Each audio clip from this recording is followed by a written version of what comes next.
क्या इससे कोई नैरेटिव फैल हो गया? जब समानता का अधिकार सब महिलाओं को मिल रहा है तो कांग्रेस विरोध क्यों कर रही है? क्या वो नहीं चाहती कि महिलाओं को उसका हक मिले?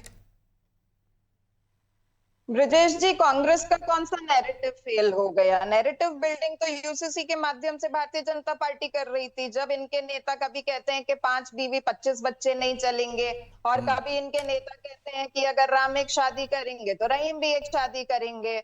तो जो मुस्लिम सिविल कोड ये लेकर आना चाहते थे वो तो इन्होंने आज अपने बहुमत से पारित करवा ही दिया है। लेकिन अगर हम यूनिफॉर्म सिविल कोड की बात करें तो वो तो जंतर मंतर पे दिख रहा है ना, जहां पर हिंदू मुस्लिम सिख ईसाई सबके बच्चे बराबर मात्रा में पिट रहे हैं, सबके बच्चे बेरोजगार घूम रहे हैं, सारे पेपर लीक से परेशान है। आप यूनिफॉर्म एजुकेशन कोड पे बात नहीं करना चाहते, जो देश की ज्वलंत समस्या है।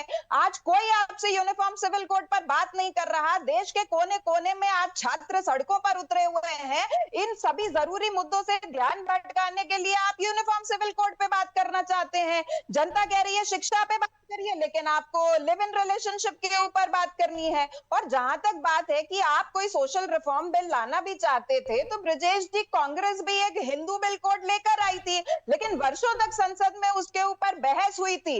धीरे धीरे उसको सर्वसम्मति से पारित किया गया था। भारतीय जनता पार्टी तो कल चोरी छुपे इस बिल को प्रस्तावित कर देती है, कार्यसूची तक में तो ये लोग संलग्न नहीं करवा पाते और अगले दिन इसको बहुमत से पारित कर देती है। तो आपको अगर थोपा हुआ बिल लेकर आना था, और आपको ये बोलने में भय क्या है कि आप एक मुस्लिम सिविल कोड लेकर आए हैं? क्योंकि जब मध्य प्रदेश की 21% आबादी जो आदिवासी समुदाय की है वो इससे बाहर है, 6% आबादी की आप 2 महीने से बात कर रहे हैं, तो आप कहिए ना कि आप एक मुस्लिम सिविल कोड लेकर आए हैं और आप उसको पारित करना चाहते हैं। आप इसको यूनिफॉर्म सिविल कोड की बात नाम क्यों दे रहे हैं? यूनिफॉर्म एजुकेशन कोड लाइए, यूनिफॉर्म हेल्थ तो कोड सिंपी जी, लाइए, ये तो आप यूनिफॉर्म पर भी कृषि लागू कोड होता है ना। लाइए।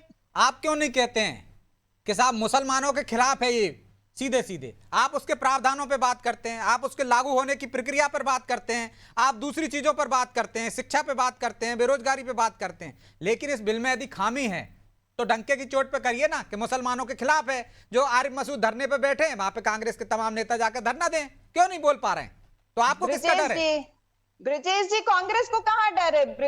कांग्रेस तो पहले दिन से डंके की चोट पे ही कह रही है कि आप यदि इस बिल में आदिवासी समुदाय को सम्मिलित नहीं करते हैं तो आप माइनॉरिटीज को भी मत सम्मिलित करिए, माइनॉरिटीज की भी आवाज को सुनिए, क्योंकि ये बिल कांग्रेस या बीजेपी पे लागू नहीं होगा, माइनॉरिटीज पे लागू होगा। आज भी आरिफ मसूद साहब ने इस पर संशोधन का प्रस्ताव दिया था, आपने उसको खारिज कर दिया। हमने कहा इसे प्रवर समिति में भेजिए, आपने उसको खारिज कर दिया। आरिफ मसूद साहब ने तो पहले भी इसके ऊपर सजेशंस दिए थे जब मोहन यादव जी ने मांगे थे। तो एक तरफ तो आप नाटक नौटंकी करते हैं कि हम सुझाव मांग रहे हैं, जब सुझाव दिए जाते हैं तो आप उसको स्वीकार नहीं करते और आप कहते हैं साहब राम की एक शादी होगी तो रहीम की एक शादी होगी। तो तो आप हम नहीं तो चाहती कि आपसे राम रहीम की एक एक ही शादी हो? ये तो महिलाओं के हित में है ना। एक बहु विवाह क्यों करे? महिलाओं का शोषण क्यों करे? उसे संपत्ति में अधिकार क्यों नहीं मिले?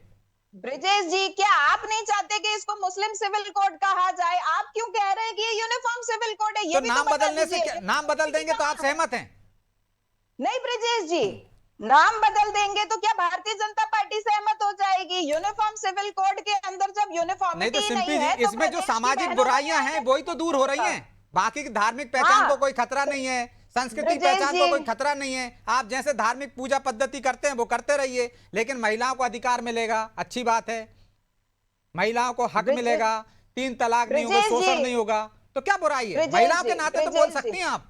ब्रिजेश जी, महिलाओं के नाते ही बोल रही हूँ। 2022 से 2024 के बीच में राज्य सरकार के आंकड़े हैं, अनुसूचित जाति जनजाति की महिलाओं के विरुद्ध आपराधिक मामले 50,000 रजिस्टर्ड हैं। बीजेपी सरकार ने ये आंकड़े दिए हैं। अब हम सुरक्षा की बात करते हैं तो ये शादी की बात करने लग जाते हैं। तो क्या सुरक्षा पे बात करना सामाजिक बुराई पर बात करना नहीं है? अगर हम पेपर लीक पे बात करते हैं, शिक्षा पे बात करते हैं, समान अवसर पे बात करते हैं, रोजगार पे बात करते हैं, तो क्या ये सामाजिक समरसता और समाज सुधार की बात करना नहीं है? तो भारतीय जनता पार्टी में जो मेन मुद्दे हैं उनसे ध्यान भटकाना ठीक है। चाहती है। आप ये बताइए, यूसीसी पारित हो गया, पूछ कौन रहा है यूसीसी के बारे में?